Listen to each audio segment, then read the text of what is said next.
इस वक्त एक खबर ने हर किसी को दहला दिया है। खबर है ही कुछ ऐसी। तो आइए शुरुआत करते हैं और सिलसिलेवार तरीके से आपको अब तक के अपडेट के साथ पूरा घटनाक्रम बताते हैं। ये मामला है लखनऊ का, उत्तर प्रदेश की राजधानी। इलाका है आशियाना। आशियाना लखनऊ के पॉश इलाकों में इसकी गिनती होती है और यहाँ सेक्टर एल में एक आलीशान कोठी में एक परिवार रहा करता है। इस परिवार में 3 लोग हैं। 49 साल का पिता है जिनका नाम है मानवेंद्र सिंह।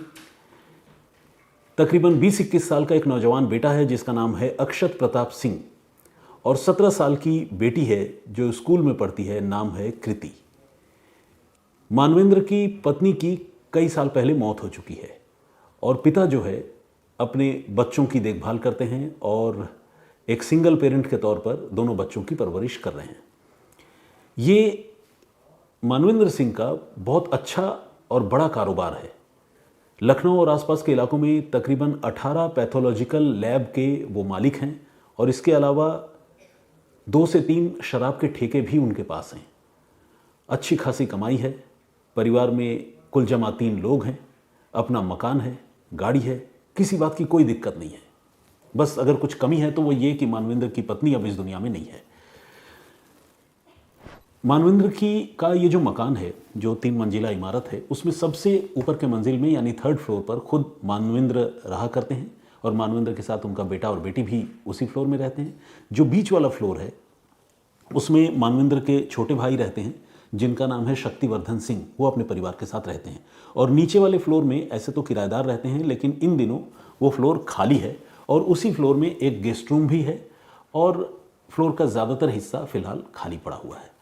तो ये पूरी बनावट है उस मकान की और उस परिवार का ये पूरी तस्वीर है। होता ये है कि 19 फरवरी की रात को मानवेंद्र सिंह अपने भाई के साथ लखनऊ में ही एक शादी समारोह में शामिल होने के लिए निकलते हैं। दोनों भाई इकट्ठे घर से बाहर जाते हैं।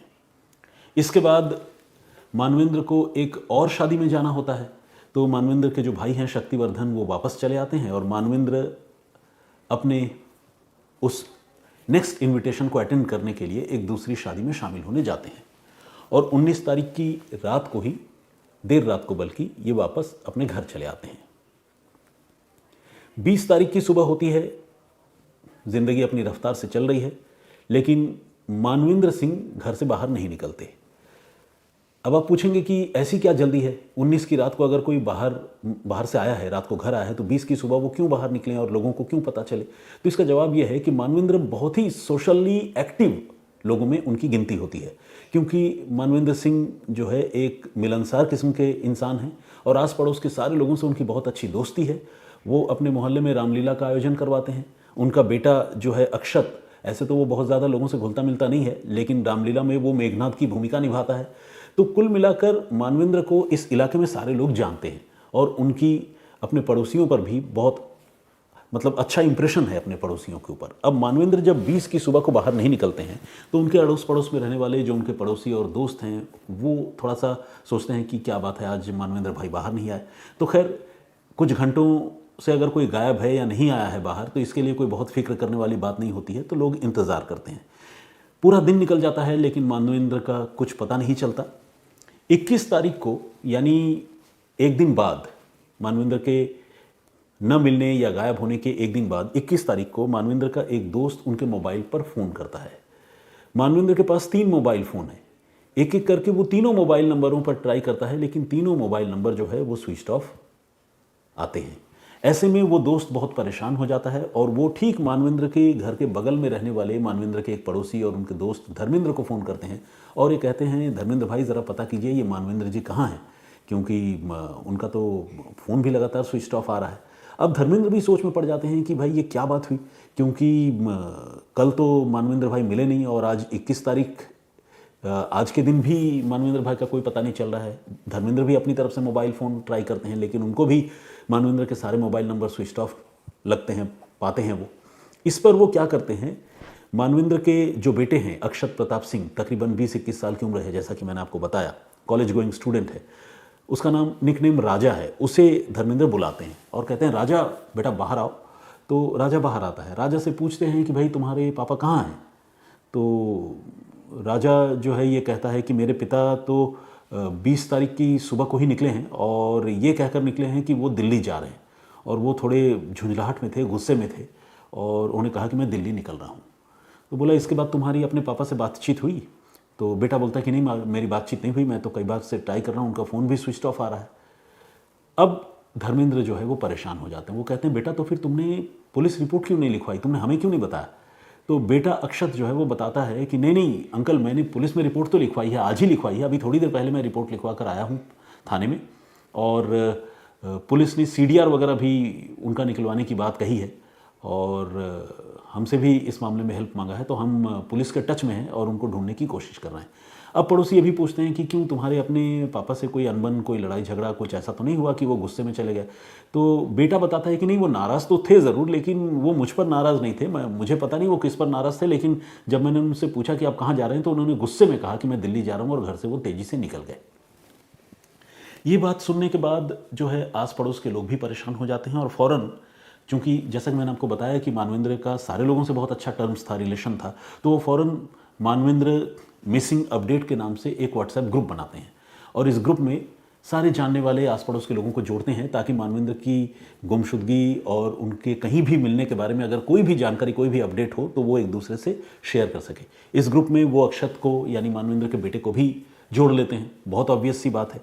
अक्षत जो है इस ग्रुप में अपने पिता की तस्वीरें शेयर करता है, और साथ ही शेयर करता है वो गुमशुदगी की रिपोर्ट जो उसने थाने में दर्ज करवाई थी, और ये बताता है कि किस तरह से उनके पापा लास्ट टाइम यानी 20 फरवरी को घर से दिल्ली जाने की बात कहकर निकले थे, और ये भी कहा था कि 2-3 दिनों में वापस लौट आएंगे। तो ये सारा अपडेट उस ग्रुप में आने लगता है। लोग अपने अपने तौर पर मानवेंद्र को ढूंढने की कोशिश करते हैं, अपने सर्कल में उनकी तस्वीरें शेयर करते हैं, उनके प्रोफाइल, उनकी जानकारी, सब कुछ एक दूसरे को बताते हैं। वक्त गुजरता जाता है, 20 तारीख को गायब हुए थे, 21 तारीख का दिन भी गुजर चुका है, 22 तारीख का दिन आ जाता है, लेकिन मानवेंद्र का कुछ भी पता नहीं चलता। आस पड़ोस के लोगों की परेशानी बढ़ती जाती है, घर में जो बेटा है वो भी परेशान है, और बेटी वो तो खैर घर से बाहर नहीं आ रही है, लेकिन ऑब्वियसली वो भी बहुत डिसअपॉइंटेड और परेशान है, पापा गायब हो चुके हैं। तो ऐसे में आसपास के लोग ये तय करते हैं कि क्यों नहीं थोड़ा CCTV फुटेज हम अपने तौर पर ढूंढते हैं, बेशक पुलिस जो जांच कर रही है वो कर रही है, हम CCTV फुटेज खंगालते हैं। ये कहकर जो आस पड़ोस के लोग हैं वो उस आशियाना इलाके की वो जो कॉलोनी है सेक्टर L वाली, वहाँ पर जो CCTV कैमरे लगे हैं, उन CCTV कैमरों को आसपास के लोग एक्सप्लोर करने का फैसला करते हैं। इत्तेफाक से मानवेंद्र के कोठी का जो गेट है, उस गेट के ऊपर फोकस्ड कोई CCTV कैमरा नहीं है, इसलिए वो एग्जैक्टली रात को कितने बजे आए और कितने बजे 20 तारीख की सुबह को निकले, कैसे निकले, गाड़ी से निकले, पैदल निकले, इन सारी चीज़ों के बारे में कोई बहुत प्रॉपर इन्फॉर्मेशन नहीं मिल पाती। लेकिन हाँ, इतना ज़रूर पता चलता है, गली में जो दूसरे CCTV कैमरे लगे हैं उससे इतना ज़रूर पता चलता है कि 19 तारीख की रात को मैरिज पार्टीज़ अटेंड करने के बाद मानवेंद्र घर लौटे थे, और लेट नाइट को लौटे थे। उनकी गाड़ी की तस्वीरें जो है वो CCTV कैमरे में नज़र आती है, मानवेंद्र के आने की पुष्टि होती है। लेकिन लाख कोशिश करने के बावजूद मानवेंद्र के 20 तारीख की सुबह या 20 तारीख के पूरे दिन उनके घर से बाहर निकलने की कोई भी तस्वीर, चाहे वो गाड़ी के ज़रिए जाते हुए हो, पैदल जाते हुए हो, कोई भी तस्वीर आसपास की गली में या रोड में किसी भी CCTV कैमरे में पड़ोसियों को नहीं मिलती है।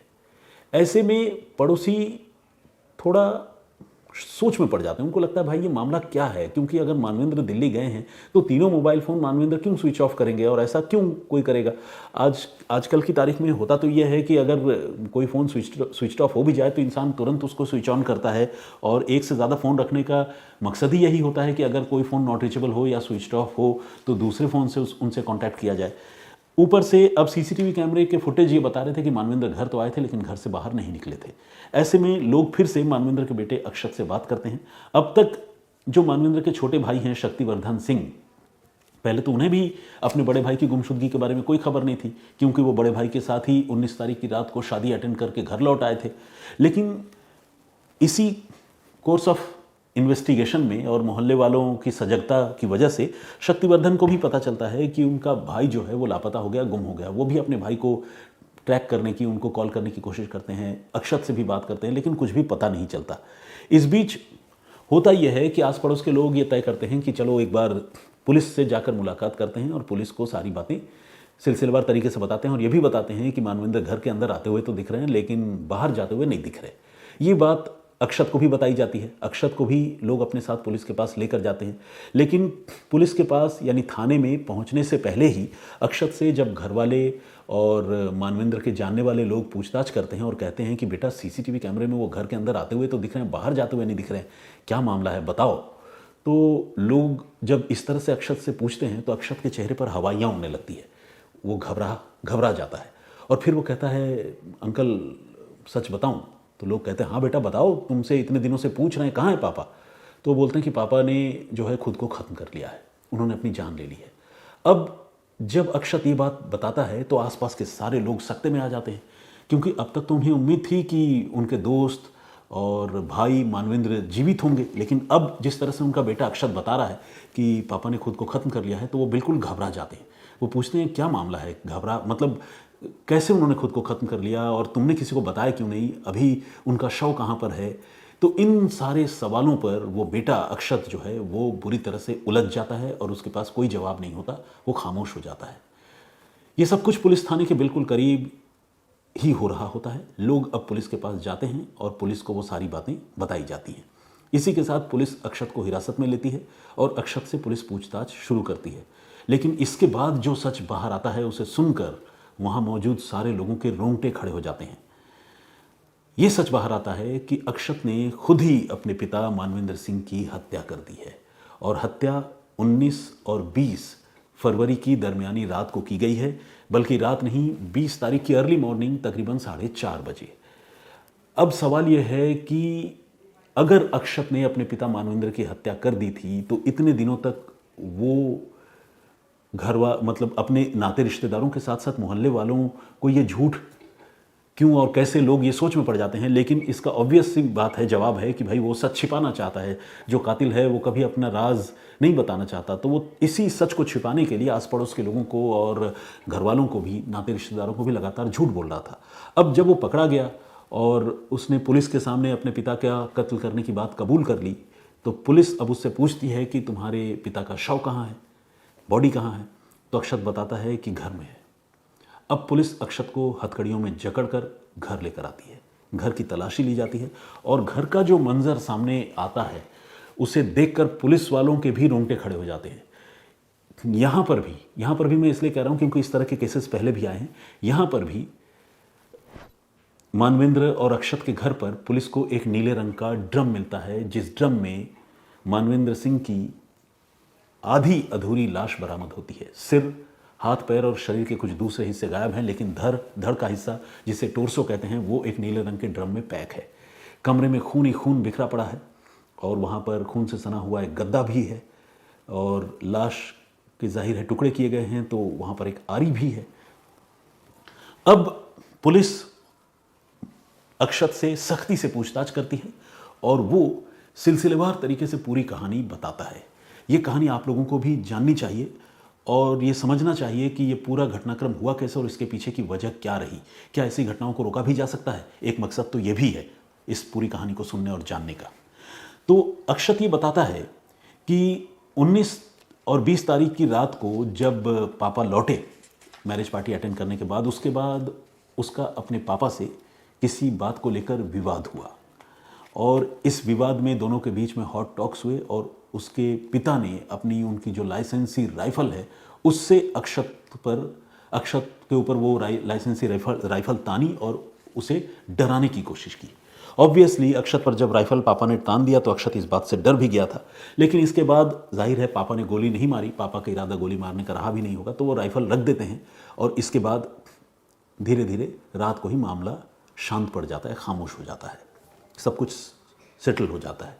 अचानक सुबह 4:30 बजे राइफल से एक गोली चलने की आवाज़ सुनाई देती है और यह आवाज़ आस पड़ोस के लोगों को भी सुनाई देती है, लेकिन लोगों को ये लगता है कि शायद पास में जो मैरिज हॉल है जहाँ पर अक्सर बारातें आती है, पटाखों का दौर चलता है, तो ये कोई पटाखा किसी ने फोड़ा है। ऑब्वियस सी बात है, रिहायशी इलाके में गोली चल जाए किसी के घर में, इस तरह का एजम्पशन इंसान तब तक नहीं करता जब तक कि सच सामने ना आ जाए।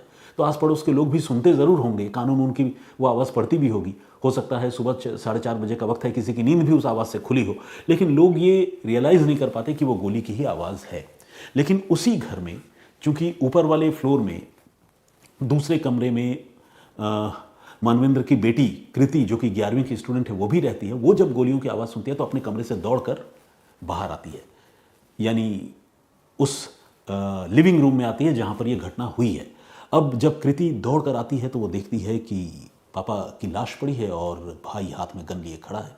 कृति डर के मारे उसके मुंह से चीख निकल जाती है, वो रोने लगती है, चिल्लाने लगती है। अब अक्षत जो है सब कुछ छोड़कर अपनी बहन को संभालता है, और बहन को संभालता तो है ही, साथ ही उसे बुरी तरह से ये कहते हुए धमकाता है कि अब तो जो होना था हो गया, मैंने पापा को गोली मार दी, और अगर मैं पापा को मार सकता हूँ तो मैं तुम्हें भी मार सकता हूँ, इसीलिए मुंह बंद रखना। वो बच्ची बहुत ज़्यादा डर जाती है। एक तो बिन माँ की बच्ची, मतलब माँ नहीं है, वो अपने आप में कितनी अकेली होगी, वो बच्ची कितनी परेशान होगी, ये हम सारे लोग समझ सकते हैं। ऊपर से जब वो देखती है कि पापा की लाश पड़ी है, भाई के हाथ में बंदूक है, तो उसके दिल पर क्या गुजरती होगी आप समझिए। लेकिन भाई उसे बुरी तरह से धमका रहा है और ये कह रहा है कि अगर तुमने मुंह खोला, चिल्लाया, किसी को कुछ बताया तो तुम्हारा भी यही हाल करूंगा। वो बच्ची बहुत सदमे में आ जाती है और रोते रोते सुबकते सुबकते वो खामोश हो जाती है। इस बीच अक्षत अपनी बहन को ये भी कहता है कि ठीक है, तुम ज़्यादा परेशान मत हो, मैं जानता हूँ तुम डर गई है, अगर तुम कहो तो मैं तुम्हारे लिए पिज़्ज़ा मंगवा देता हूँ, तुम पिज़्ज़ा खाओ। किसी गर्ल चाइल्ड को या किसी भी बच्चे को पैम्पर करने का ये एक तरीका होता है, लेकिन ऑब्वियस सी बात है, जिसके पापा की लाश वहाँ पड़ी हो वो बच्ची कैसे पिज़्ज़ा खाएगी, तो पिज़्ज़ा वाली बात तो आधी अधूरी रह जाती है। लेकिन अक्षत जो है अपनी बहन को ये ऑफ़र ज़रूर देता है। इसके बाद उसकी बहन को वो उसी के कमरे में बंद कर देता है और अक्षत अपने पिता की लाश को 3rd फ्लोर से खींच कर एक गद्दे के अंदर रख कर सीढ़ियों के रास्ते नीचे ग्राउंड फ्लोर में लेकर आता है।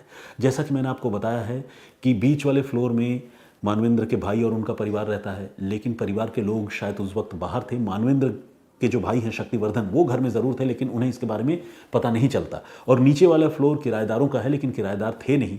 तो डेड बॉडी को वो ऊपर से घसीट कर नीचे लाता है। ग्राउंड फ्लोर में जो गेस्ट रूम है वहाँ पर डेड बॉडी को रखता है, ताला लगाता है और दिन चढ़ने का इंतज़ार करने लगता है। इसके बाद दिन चढ़ता है तो वो घर से बाहर निकलता है, मार्केट जाता है, एक आरी खरीद कर लाता है और साथ ही एक नीले ड्रम का भी इंतज़ाम करता है। इसके बाद अपने पिता के शव के वो टुकड़े करने लगता है, हाथ पैर काट कर अलग करता है, धड़ अलग करता है, सिर काट कर अलग कर देता है और फिर इन टुकड़ों को वो किस्तों में डिस्पोज ऑफ करने में लगता है। सिर और हाथ पैर के कुछ हिस्से जो है वो एक पैकेट में डालकर वो घर से निकलता है और अपनी कार में उन टुकड़ों को रखकर वो रवाना हो जाता है। और रवाना होने के बाद तकरीबन 20-21 किलोमीटर दूर जाकर एक नहर या नाले जैसी जगह में वो अपने पापा का सिर और शरीर के हाथ पांव के कुछ हिस्सों को वो डिस्पोज ऑफ करता है, फेंक देता है। इसके बाद वो बाहर आता है और मतलब वापस आता है और वापस आने के बाद अपने घर में लौटता है और ड्रम में वो बाकी हिस्से को रखकर ऊपर से पैक कर देता है, क्योंकि उसे ये लगता है कि अगर ये खुला रहेगा, लाश के हिस्से अगर खुले रहेंगे तो इससे बदबू बहुत तेज़ी से फैलेगी और राज खुल जाएगा। तो वो अपनी तरफ से पूरा इंतज़ाम करता है और इस तरह से जब वो पकड़ा जाता है तब पुलिस जब घर में आती है तो पुलिस देखती है कि वाकई नीले रंग के ड्रम में मानवेंद्र सिंह की आधी अधूरी लाश, बिना सिर वाली लाश पड़ी हुई है। पुलिस लड़के की निशानदेही पर वो ड्रम उसके घर से बरामद करती है। गद्दा, राइफ़ल, जो उसने राइफ़ल के नीचे, गद्दे के नीचे ही राइफ़ल को छुपा रखा था वो, इसके अलावा लाश को काटने के लिए इस्तेमाल की गई आरी, ये सारी चीज़ें पुलिस बरामद करती हैं और पब्लिक की आंखों के सामने पुलिस डेड बॉडी को भी वहाँ से जो बाकी बचे हुए हिस्से हैं, जो ब्लू ड्रम है, उसे भी रिकवर करके सबकी आंखों के सामने पुलिस लेकर जाती है पोस्टमार्टम के लिए। और साथ में जो मानवेंद्र का बेटा है अक्षत, जिस पर कत्ल का इल्ज़ाम है, अक्षत भी हथकड़ियों में जकड़ा वहीं पर खड़ा नज़र आता है और वो पुलिस को अपनी करतूत बताता हुआ दिखता है। ये सारी तस्वीरें लोग देखते हैं और लोग इस घटनाक्रम के बारे में जानकर सुनकर हैरान होते हैं।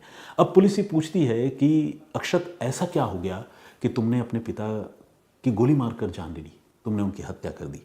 लेकिन इस पूछताछ से पहले इन्वेस्टिगेशन में पुलिस को अक्षत के बारे में एक और बात पता चलती है। वो बात यह है कि अक्षत आज से कुछ साल पहले बस एक दिन के लिए अपने घर से कहीं बाहर भाग गया था, गायब हो गया था और वो घर में कई पन्नों का एक चिट्ठी लिख कर गया था जिसमें उसने अपने पिता मानवेंद्र सिंह से ये कहा था कि वो उसे अपनी मर्जी से डॉक्टर बनाने के लिए, यानी नीट का एग्ज़ाम क्रैक करने के लिए परेशान न करें, ये वो नहीं करना चाहता है और उसे बख्शा जाए। तो मानवेंद्र उस समय जब बेटा घर से बाहर चला जाता है, भाग जाता है, तब तो मानवेंद्र उसे समझा बुझा कर राजी करते हैं और किसी तरह से एक दिन बाद ही बेटा अक्षत, तब कई साल पहले की ये बात है, घर वापस लौट आता है। लेकिन अब अक्षत जो कहानी सुनाता है, ये कहानी उसी अक्षत के पढ़ने पढ़ाने से जुड़ी है। अक्षत का ये कहना है कि उसके पिता उसे डॉक्टर बनाना चाहते थे, नीट का एग्ज़ाम बोलते थे कि तुम क्रैक करो, और अक्षत इस चीज़ के लिए बिल्कुल मेंटली प्रिपेयर्ड नहीं था, तैयार नहीं था। वो कोई होटल का या रेस्टोरेंट का काम करना चाहता था, वो अपने पिता को इसके लिए आइडियाज़ भी देता था, और इसी बात पर बाप बेटे के बीच में अक्सर तीखी झड़प और लड़ाइयाँ हुआ करती थी। 19 और 20 फरवरी की रात को भी मानवेंद्र और अक्षत के बीच में इसी बात को लेकर बड़ी तीखी झड़प हुई, और उसी झड़प के बाद पहले पिता ने बंदूक तानी, जैसा कि अक्षत ने बताया है, और उसके बाद जब मामला थोड़ा सबसाइड हो गया तो फिर बेटे अक्षत ने उसी बंदूक से, उसी राइफल से अपने पिता के सिर में गोली मार दी। और इसके बाद जैसे जैसे लाश को ठिकाने लगाया और जैसे जैसे इस पूरे मामले का खुलासा हुआ, वो सारी बातें मैंने आप लोगों को बताई। अब यहाँ पर 2 सवाल लोगों के मन में है, उस सवाल पर आप भी क्या सोचते हैं, मैं आप सबसे जानना चाहूँगा। एक तो ये कि इस घटना के बाद तकरीबन 4 दिन गुजर गए, तब इस मामले का खुलासा हुआ, यानी 23 तारीख को देखा जाए तो ये मामला पब्लिक व्यू में आया, पुलिस की नज़र में आया। उससे पहले 19 और 20 की दरमियानी रात को या 20 की सुबह को उनका कत्ल हुआ था। तो इस बीच वो लड़की को तो, बच्ची को तो खैर, ये जो बेटा है अक्षत, उसने पहले कमरे में बंद भी कर दिया था, लेकिन बाद में बच्ची का चूंकि इम्तहान था, एग्ज़ाम था, तो उसे कमरे से भाई ने आज़ाद भी किया था, और वो बच्ची घर से बाहर भी आई थी, पड़ोस में एक बच्ची के घर पढ़ने भी गई थी। लेकिन तब भी आस पड़ोस के लोगों ने उस बच्ची को देखकर ये समझा नहीं कि इसके पिता की हत्या हो चुकी है और वो घर में लाश पड़ी है और भाई ने ही कत्ल किया है, क्योंकि बच्ची के चेहरे पर इस तरह का कोई इमोशन, दुख वाली बात भी किसी ने नोटिस नहीं किया। आस पड़ोस के लोगों ने ये बात बताई और मैंने सुनी है। अब कई लोगों को ये लगता है कहीं ऐसा तो नहीं कि मर्डर के इस मामले में बेटी भी इन्वॉल्व हो, ऑल्दो वो छोटी है, और कई लोगों को यह भी लगता है कि अक्षत ने चूंकि अपनी बहन को डरा दिया होगा तो उसने डर के मारे मुंह नहीं खोला होगा। तो ये एक पहलू है जिसके बारे में इन्वेस्टिगेशन करने की दरकार है, सच उसके बाद सामने आएगा। और दूसरा ये कि क्या ये महज अपनी इच्छाएं या अपने अरमान बेटे के ऊपर थोपने का भयानक नतीजा है, या फिर इसके पीछे कोई और कहानी है? क्या सिर्फ नीट क्रैक करो ये कहना और इस बात के लिए अपने बेटे को मजबूर करना, इसको लेकर बेटा इतना विचलित हो गया कि उसने अपने पिता की गोली मारकर हत्या कर दी, फिर उनके लाश के टुकड़े किए, या फिर इसके पीछे की कहानी कुछ और है? ये भी पता करना ज़रूरी है। यानी कत्ल के मोटिव को लेकर भी थोड़ा सा लोगों के मन में संशय है। आप इस पूरे घटनाक्रम पर क्या सोचते हैं, प्लीज़ कमेंट करके ज़रूर बताइएगा। आज मैं जो प्रीवियस स्टोरी आप लोगों को सुनाई थी उस पर आपने बहुत सारे लोगों ने कमेंट किया, लेकिन मैं उसमें से किसी कमेंट का फ़िलहाल आज जवाब नहीं दे पा रहा हूँ, क्योंकि आज ऑलरेडी ये स्टोरी काफ़ी लंबी हो गई है, एक ऑनगोइंग स्टोरी है। तो मुझे लगा आप लोगों को जल्द से जल्द ये कहानी मुझे बतानी चाहिए, और चूंकि इसका इन्वेस्टिगेशन भी सामने आ चुका है, बारीक से बारीक जानकारियां सामने आई हैं, तो मैंने सब कुछ आपके सामने रखा। आप प्लीज़ इस पर कमेंट ज़रूर कीजिए।